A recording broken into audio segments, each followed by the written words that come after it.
Benjamin Cavell is the executive producer on The Stand, the new limited series debuting on CBS All Access. If you've heard those two words before, it's because it's from Stephen King, his 1978 novel. And I remember the miniseries from over 25 years ago that had a great cast as well. What's it like? But you're the only one today on our showrunners panel, Benjamin, that the public has not seen the project yet. What's it like anticipating, knowing it's in the can, knowing it's ready, knowing all the great work everybody's done, but waiting on the public to see it? Yeah, I mean, well, I have to push back slightly to say that I'm not sure it's all in the can. I mean, that is, of course, our first, I think our first 4 episodes are done, but, we still are making little tweaks and, fixing shot, at least. Little VFX things and color. And yeah, I mean, we're going to be doing that until the moment they tell us they have to stop. But yeah, no, listen, it's we've had this show. I mean, we've been cutting this show during the pandemic. We've had this show in the can in terms of virtually all of our footage since March. And so it's been an interesting kind of anticipation to wait for it, because it really feels like we all feel that it is the show we set out to make. I think we're all, really proud of the way it turned out. And so it's been difficult to wait to share it with everybody, and it's so exciting that we're finally here. And how many episodes overall? I saw the first 4. It's 9 total. And King himself wrote the last one as a coda to the book that he had intended for decades, and wrote for us and trusted us to make, which was just a pleasure. Now, some projects over the years, his work, it goes back to the 70s when he first started publishing in terms of films and television and all of that. Some things he's been really barely involved in, other than selling the rights, and others he's been incredibly involved in. You've got the incredibly involved version, and his son Owen King being one of your executive producers as well. What's he like? What's he like to work with? My experience has been just wonderful. Part of it is that he really loved what we were doing from very early on. He saw every draft of every script and signed off on every director before we hired, every member of the cast before we hired. We got his approval. But after he read the first couple drafts, he said, you clearly know what show you're making. You have a vision. This is great stuff. It's a sort of reinvention or reimagination of his book. And he sent me an email that said, go on with your bad self, which I was very tickled by. And also, it made us much more confident going forward that he was so on board for everything. And then obviously having Owen, Owen is a producer on the show, but he was in the writer's room with us, and he wrote or co-wrote several of our episodes.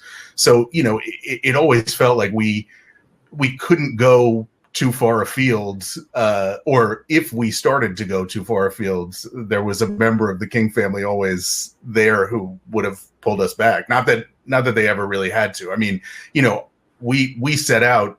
Look, I'm sort of fond of saying we know what this book means to people, and we know what it means to us. And so, we really felt a responsibility to do a righteous adaptation of it that, was really going to satisfy people who have been enormous fans of it for, 40 plus years. Well, for those who haven't read the book or saw the original miniseries, it couldn't be more timely. There's a plague sweeping across America, but in this case, it's killing almost everybody. And there are those few survivors who, start to band together either for good or for evil. Just tell us about that plot and why, what your thoughts are as this year has progressed in relation to your project. Well, right.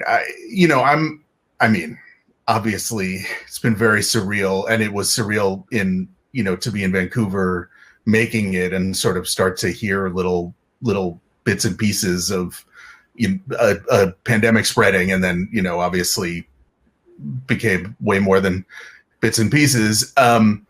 It's funny for me.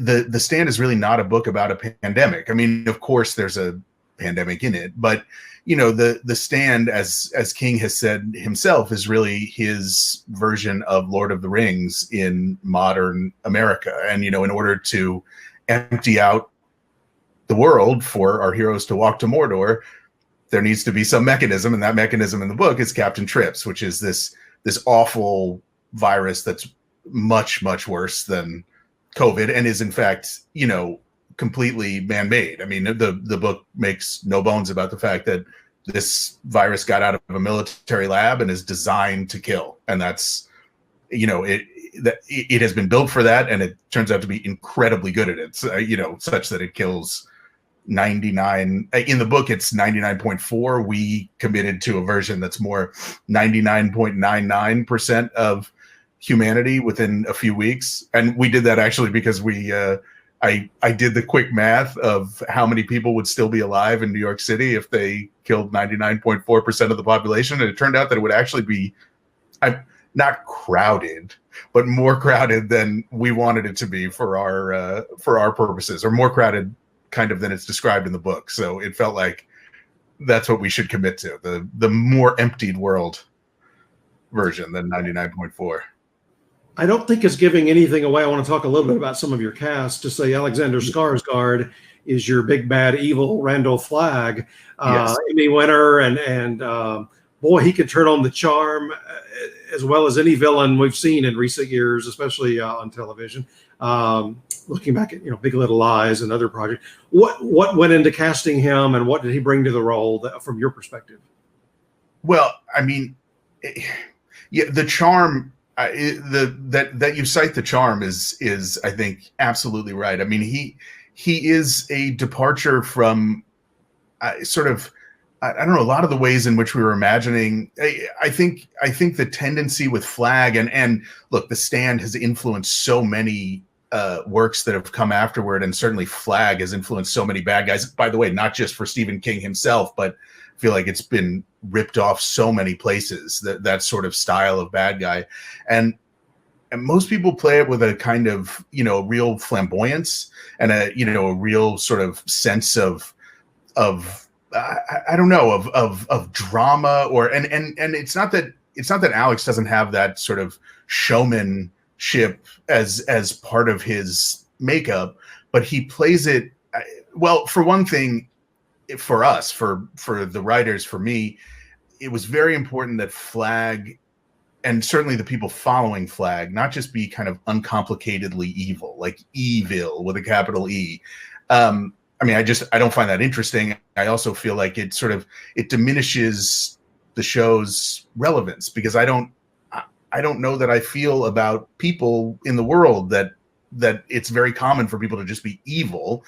I think, people make choices based on their on their set of circumstances, and sometimes those choices are completely unlike things that I would choose myself.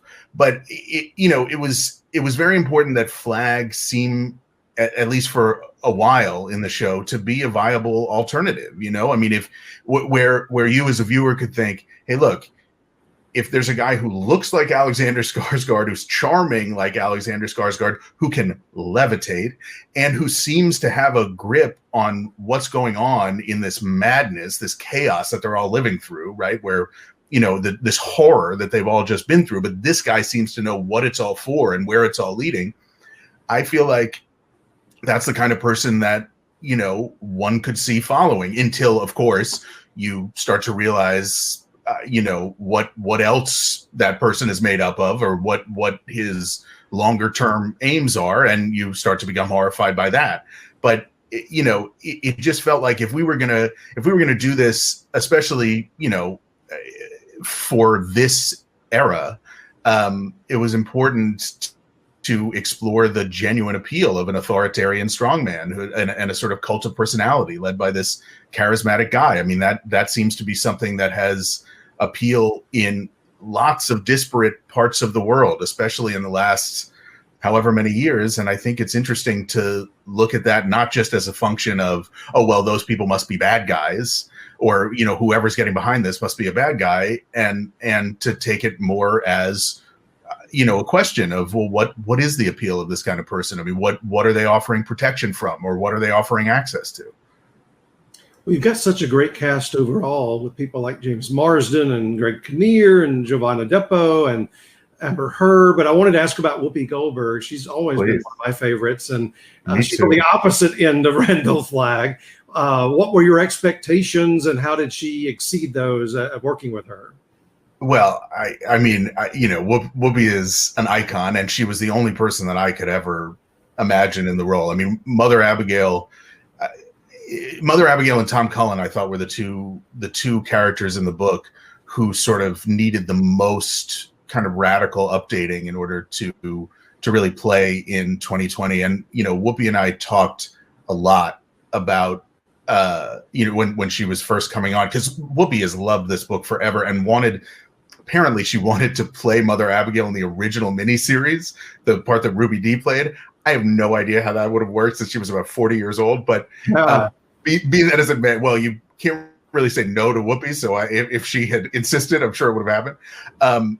But no, she and I talked a lot about wanting to keep Mother Abigail from falling into what she calls the sort of magical Negro trope, you know, that Whoopi would keep coming back to, that's not what we want to be. And it's not something that I would ever want us to be. But the way we sort of made sure that we were staying far away from that was to always remember that Mother Abigail is a real person, and that she's lived a life before any of this, you know, and frankly, that she really only knows the stuff that's getting communicated to her by whatever she thinks of it as God, but whatever the power is that is communicating with her, it's giving her a very sort of particular set of messages and very kind of limited information. And she makes no bones about the fact that she doesn't know everything, doesn't really know any more than this thing is telling her. And she wouldn't have chosen herself had she been consulted, but she wasn't. And this is the position in which she finds herself. But as Whoopi would always say, you know,